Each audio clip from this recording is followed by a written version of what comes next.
This is AWANI Global with me, Nailah Huda. And this week on AWANI Global, we want to look at global power rivalries and tensions in 2026 and what shifts, dynamics, trends, patterns we might want to look out for this year. With tensions between the US, China, Iran on the rise, we also want to understand how Southeast Asia might want to tackle these tensions and what sort of impact these tensions might have on the region. And so to unpack some of these concerns, these tensions, these trends that we want to look out for, joining us now we have Collins Chong, Foreign Affairs and Security Analyst from Universiti Malaya. Thank you, Collins, for joining us again on AWANI Global. Of course, a familiar face, but of course a lot has happened since you last joined us. Maybe we can start off with just your overall outlook on what we can expect in 2026, focusing specifically on, global power rivalries. That's all in the news headlines that we're seeing these days. What do you think are some of the trends, shifts, dynamics that we can expect this year? Well, we've seen how this is going to be a much more complex year as compared to before. Different theaters of conflicts. We have seen now under the Trump administration, we have seen this increased focus on the Western Hemisphere in increasing the dominance of Washington in that part of the world. And of course, also halting the increased power presence by Russia and China in Latin America, in Greenland, in the Arctic. We might also see, increased, tensions in the Arctic. We have seen how that area of the world has now been under, increased focus in terms of critical resources, in terms of the potentiality for greater geopolitical, rivalry. We have also seen how the, what has shaped 2025 is going to escalate further for this year. The sanctity of the international law, the normative framework of what guides nations, and whether states will continue to enhance their own national interests, and how this will also shape the next frontier of rivalry in terms of economic warfare, in terms of economic tools being used, also in terms of the race for critical resources, including on chips, on AI dominance, also on of course supply chain resilience, as well as these critical sectors of the future, and also this recalibration of what it means to be safe and to be secured, and what it means to be in an alliance, and whether allies or adversaries can change this whole power equation. We have seen that to be in a fragile state for last year, and also of course the increase of arms races. We have now seen the era of the highest ever spending on shoring up the defense system of nations in terms of values, and this is going to be a much more complex year. And of course also the whole notion of this the dilemma of multipolarity in terms of how different nations have sought to increase their own friend-sharing efforts in terms of defense diplomacy, in terms of creating credible fallback options, all to increase their own national interests and to upkeep their sovereignty and territorial integrity. We will also see attempts by nations to test the sanctity of the international law, whether in South China Sea, whether in Ukraine, or whether in other parts of the world. And this is what I've always argued, that the decades-old US-led global order is being tested now, and it is of great importance for nations not to jump into the bandwagon of pivoting to this new hope for a new multipolar world led by nations that have yet to be tested to lead this new global order. And we need this stability, the peace being brought by decades of stability after the Second World War, and that's being led by Washington, to ensure that any attempts to violate the international law are now being deterred by the peace through strength approach under the Trump administration. You mentioned a lot of key words there, but how would you describe 2026? If I could reflect on the past year, based on what I've been discussing with analysts like yourself as well, I think the one word that would come up the most would be instability, and next to fragmentation, perhaps, or uncertainty. Those were the kind of words that would come up most often. What do you think we can expect this year? Is this a year about escalation? Is this a year about consolidation, recalibration? Was one of the words that you mentioned. Yes, we have seen how volatility in terms of uncertainties post-pandemic and the new wave of uncertainties with regards to how nations behave and whether allies can be trusted. And of course, also we have seen this whole notion and debate about President Trump and whether he is effective in terms of bringing peace. As I've always argued, he's seen as a peacemaker. He has ended around 8 wars now. He has prevented more escalations in terms of other conflicts. And we have to remember that the war in Ukraine, it was started under the watch of the Biden administration. And of course, it's complex to end that war. And you have to have this kind of stable order being led by the ability to set red lines and the intent to enforce the red lines. We have seen how under the Obama administration, the red lines have been set in Syria, but they have been bulldozed by other nations. And this is how Trump is different in terms of up and this in jettisoning the past notions of this archaic diplomatic norms, and he's seen to be having this intent, credibility, and the bonus to challenge these decades-old norms, and that it is of great importance to have this effective, credible deterrence being set. And when you have this credibility in terms of enforcing the rules, and other nations will think twice before before attempting to violate the international law. And we have seen how this will bring peace, and this will deter aggressions, and this will ensure that the conventional norms of peace and stability throughout different parts of the world are being enforced. So we have seen how there's this great misconception about the efficacy of the reliance on these norms and international law as the ultimate timeline, as the ultimate tool to deter aggressions. Of course, also in diplomatic approach being used. Of course, those are important as in accordance to conventional thinking. But we have seen how the case of Ukraine now for the past 4 to 5 years now to no avail. We have seen how the potential tensions and escalations in South China Sea, and of course the potential tension also in Taiwan Strait. And no international law can deter that. And of course, they have been violated by these nations. And also the second misconception is about as I've stated earlier, about the role of the US and President Trump in contrary to this popular narrative and perception that they are being seen as destabilizers, they are being seen as provoking wars. In fact, it is through this approach, this newfound approach by President Trump, he has set crystal clear red lines. He communicates consequences credibly. He set out this the capacities of the US to enforce the morality and the norms of the future in terms of giving clear warnings and stark warnings and messages that there will be consequences if all these are being crossed. And this is how conflicts are prevented. This is about convincing other adversaries that to raise the cost for any attempts to violate this order.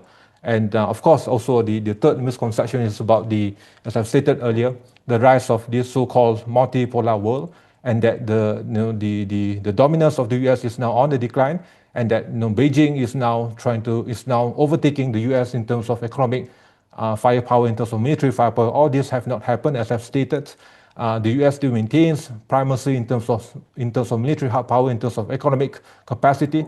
Whether the race for AI, whether the race for critical resources, especially under President Trump, he's now trying to regain the lost frontier that have been caused by the woke policies of both Obama and Biden administrations, whether through the Golden Fleet military enhancement, as announced recently, or through the space force, or through these various moves, these various geopolitical moves in Venezuela, in Iran, in Greenland. So these are all strategic moves and maneuvers by President Trump to checkmate Beijing's rise, of course, also to increase the dominance of Washington in these critical areas, but most importantly, of course, to showcase the world that peace through strength approach is needed to bring about the needed peace the world over. You mentioned a lot of things there, but I think one of the things you repeated based on what President Trump has taken pride in, this claim that he's ended 8 wars, I think has been called into question and been criticized and questioned a few times. I think just mentioning a few: Israel and Hamas, I think questionable, Israel and Iran as well, Thailand and Cambodia, some of those have remained a little bit shaky, I would say. But just talking about some of the conflicts or some of the tensions that have been stoked under President Trump, of course, now on news headlines, a lot of focus on Iran. What do you think we can expect with US and Iran? Do you think that this sort of tension could potentially tip into direct conflict anytime soon? Well, we have seen how President Trump has given this stark, clear warning through his moves in Venezuela. Of course, also the one of the primary objectives will be to enforce the of course to bring about justice for what the regime has done in terms of this stirring the instabilities in the southern U.S. We have seen how the inflow of narco-terrorism, inflow of fentanyl, of drugs, and of course also to ensure that the Western Hemisphere is off limits to the increased power presence of Beijing and Moscow, especially in Latin America and now in Greenland and the Arctic also. And of course also this is being seen as you have known that this is also a stark message, a warning, not only to the regime in Venezuela but also to Iran, to Russia and to China, that there's no playing games with President Trump. There's no and of course unlike his predecessors, President Trump is willing to move in and to ensure that the norms are being aligned, and of course other nations will have to play by the rules. And in the same case for Iran now. So the biggest danger for Iran is not about a planned US-Iran war. It's about accidental escalation through proxies, to maritime incidents or missiles or misread signals. But I think the signal now is clear, and it's crystal clear now by President Trump that as what has happened to Venezuela, it might happen again to Iran. That there needs to be a change, to be a visible on the ground change in terms of preventing this attacks on the protesters. But of course also I think the Iranian regime has also taken note of the warning by President Trump that there's no playing games with him, and that this approach shifts the Iranian calculation from how far can we push now to this notion of how fast can this spiral against the interests of the US. So of course the Russia-China factor is still there, and China has also come out very strongly in terms of responding to the threat by President Trump to increase tariff to up to 25% for whoever is dealing with or trading with the current regime now.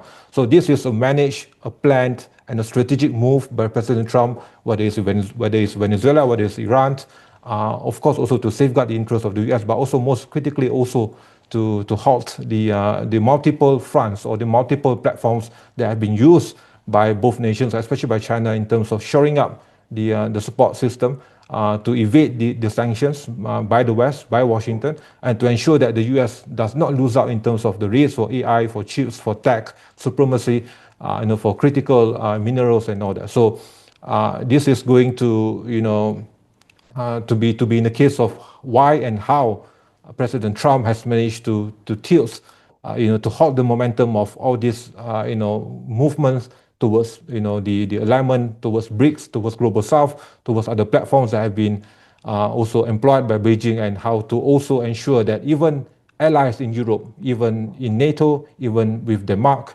that, the interests of the US still reign supreme, and that a stronger and a safer US, it will translate to a stronger and a safer world. This is what the critical message being sent by President Trump now, that only Washington can ensure that adversaries can keep their intent in check, with clear guidelines, with clear red lines being set, and with clear deterrence being displayed. And this is how President Trump has shown that. You doubled down on this sort of peacemaker narrative, that these red lines were made clear, that deterrence was the top priority. But we've seen sort of unprecedented and unexpected actions being taken by the US, like assassinating one of Iran's top generals, Qasem Soleimani. How do you think this fits into the sort of peacemaker narrative that you and Trump is trying to display, especially when actions like this brings the US and Iran to the brink of direct conflict, which you think is not on the horizon? Well, that happened during the first term of his administration, and we have seen also he has shown restraint in terms of the follow-up actions. And you mentioned earlier about the efficacy of his efforts in terms of preventing 8 wars For definitely there will be some complex situations and difficulties on the ground, but we have to remember that all these wars are not started by him, and some of the wars that have been around for like decades or even centuries now, especially with the conflict between Thailand and Cambodia. We have also seen how the Ukraine conflict, the Ukraine crisis, was started under right under the nose of the Biden administration, right under his watch. And all this, as I've argued, the conventional way of diplomacy, the conventional norms of this so-called what Trump has stated to be woke policies in terms of international relations, in terms of this globalist perspective, and these are the outcomes. And what President Trump is trying to do now is to reverse this impact to ensure that there will be no more escalations of these conflicts that will cost lives. And what has happened in Ukraine, for example, we have seen now tens of thousands of lives have been lost by this this unnecessary war in the first place, and it wouldn't have happened in the first place if Trump was still there. So, and what he's trying to do now, of course, also is to raise the cost for any potential moves by any adversaries to start conflicts, whether in South China Sea, whether in Taiwan, whether in Ukraine is now trying to solve now, or whether in Latin America. So by raising the cost, by setting clear red lines, and by ensuring that there will be consequences for actions that harm the lives of the people or that violate the international law and order, there will be red lines, as opposed to what Obama has tried to do with the case of Syria during his second term. Red lines have been set up, but of course there was no follow-up. And what President Trump is trying to do now is to ensure is to send a very clear message throughout the world that there's this compelling need for nations not to take US for granted. Of course, so even for allies, they need to raise their own support system for their own national security and not to piggyback on the support or the security umbrella being provided by Washington. And the era of all this, unchecked, dependence on Washington in return for basically nothing is now over. And with his presence also in the ASEAN summit last year, he's also trying to send a very strong message to the region that the era of this region in Southeast Asia being used as, being seen as a backyard of Beijing is now over also, with the increased presence of Washington. Of course, also there will be different factors involved, including on securing supply chain, on securing critical minerals, but also to ensure that there's this halt in terms of the Chinese momentum of increasing its own power presence here in Southeast Asia. Plenty, of course, I'd like to debate with you on that, but you mentioned Beijing, and that does bring me to the next set of questions to sort of look at what we can expect between the US and China this year. Do you think that we can expect the sort of competition between these two powers to stabilize this year or potentially harden into something a bit more permanent? Well, there have been talks about this whole setup of being some kind of a managed hostility or managed competition. On a personal level, President Trump has been enjoying a very good relationship with President Xi, and that despite the different moves being taken, including tariffs, including on this halting of the momentum of the Chinese efforts throughout the world, whether from BRI or whether to increase their own power presence in the Arctic, in Greenland, or in Latin America, or in Southeast Asia or South Asia. So we have seen how this grand contestation, this whole power equation, power rivalry, has been framed along these lines of critical sectors, including on AI, on sea lanes, on maritime dominance, of course also on economic race, as well as the hard power military rivalry. So as I've stated, there's no way for China to send a wrong message or to upset this status quo, at least under the watch of President Trump, and that knowing how President Trump will react to that, and knowing how these different multiple theaters and fronts that are being used, including in Southeast Asia, how President Trump has foreseen that, and he has tried to increase his Washington's presence and to consolidate the U.S. presence in this part of the world. So I don't foresee any kind of movement or efforts or maneuvers by Beijing that will incur greater costs involved by President Trump, or that will compel President Trump to use these different factors as a pretext to use force, and this will of course Although I will argue that any impact of a direct conflict or confrontation between both nations will eventually have greater negative fallout or impact on the side of Beijing as compared to Washington. Seeing how the economic resilience and of course also the unmatched military gap that Washington now enjoys, especially under President Trump, how he has revitalized the military hard power, the hard power capacity of Washington under his watch. So on the part of Taiwan also, of course, they will continue to be this gray zone coercion tactics as well as different maneuvers in South China Sea. But these are all stopping short of this direct factor to force any direct confrontation between both powers. But again, all in all, seeing how this power equation has again, despite contrary to popular narrative that Beijing is leading now in all these areas, under President Trump, this won't happen. And as we can see now with his own the recent national security strategy, although a lot of focus has been placed on empowering the continuous U.S. dominance in Western Hemisphere, still the main focus has always been on, of course, China and Russia, and the need also to consolidate the control by Washington on these critical sectors. Yeah. Speaking about that, we of course want to look at how Southeast Asia might want to navigate these tensions and these issues in 2026. You talk about the sort of dominance that the US still holds, and I recall, of course, your advice or your call on Southeast Asia to leverage its relationship with the US rather than China. But if we were to see major powers increasingly rely on pressure, on sticks rather than carrots, on unilateral moves rather than multilateral rules that are already in place, like the infamous tariffs, of course, how realistically do you think can Southeast Asia actually navigate and tackle these issues according to norms and rules, rather than simply absorb the spillover risks like what we've seen in the past year, how ASEAN has tried to manage the sort of tariffs coming from the US? Well, norms and rules and these archaic, normative settings have what crippled ASEAN in the first place, as I've stated. For decades now, ASEAN is trapped, is limited by its own mantra of course, non-alignment, and of course, the strategic hedging, balancing among different powers, to no avail. We have seen how tensions have continued to rise. Arms races have been an all-time high in this region also. We tried to do a lot of things for last year under our chairmanship. Of course, we have got very good optics in terms of getting these powers together to ensure that diplomacy still reigns supreme and that dialogue is still the main platform of de-escalation. But we have yet to fill the gaps of these credible tensions on the ground.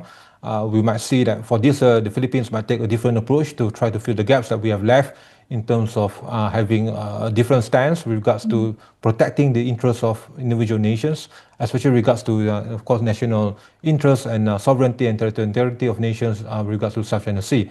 But we have seen how international law and the sanctity of the international law can only work when there's clear deterrence and when there's clear intent to enforce that.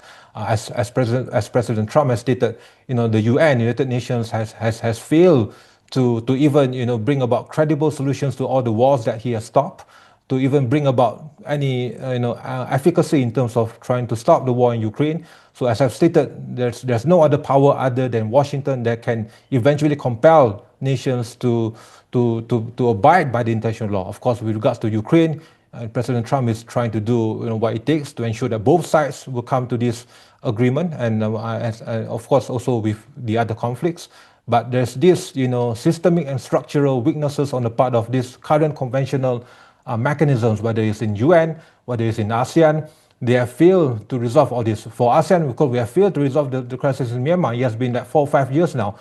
With the 5-point consensus, he has failed to do so. We have failed to come up with clear solution on South China Sea, even though we have tried to speed up the COC. And still we have yet to see the impact, because it remains to be seen whether it's binding or otherwise. And so all this, again portray validate President Trump's claims that the era of this, inefficacy of these conventional diplomatic norms have failed, and that for international law to be really effective, you need to have credible strength, you need to have credible force, and the ability, the capacity and the capability to enforce those things. And for now, there's no other power other than, especially under President Trump, to compel, to push, to pressure other powers to follow that standing and to follow that order. So as I've stated, for decades now, we have enjoyed relative peace for more than 70 to 80 years now since the end of the Second World War. And now we are at the threshold of a new, as I've mentioned, uncertainty, era of new uncertainty, this so-called multipolarity. Again, it brings even more anarchy and a more chaotic world. So with the decline of the US, as many have hoped for, this will even again enhance those risks. And as I've stated, there's this compelling need of great importance and urgency to ensure that peace and stability will come first. And for that to happen, you need to have this ultimate power to do that. And that's what President Trump has been trying to tell the world, that you need to have peace through strength. It's not peace through failed policies of the past. And this is what we have seen now in the case of Ukraine, in the case of this rise of conflicts or tensions throughout the world. Relative peace maybe, but I think if you were to ask Palestinians and Latin Americans, Venezuelans recently, maybe they might have a different answer to that. And of course, plenty more I'd like to debate with you on that, but that is all the time that we have. Thank you, Collins, for joining us on AWANI Global to shed some light on the sort of shifts and trends that we can expect within global power rivalries and tensions in this year 2026. That is all on AWANI Global this week with me, Nailah Huda. We'll catch you next time.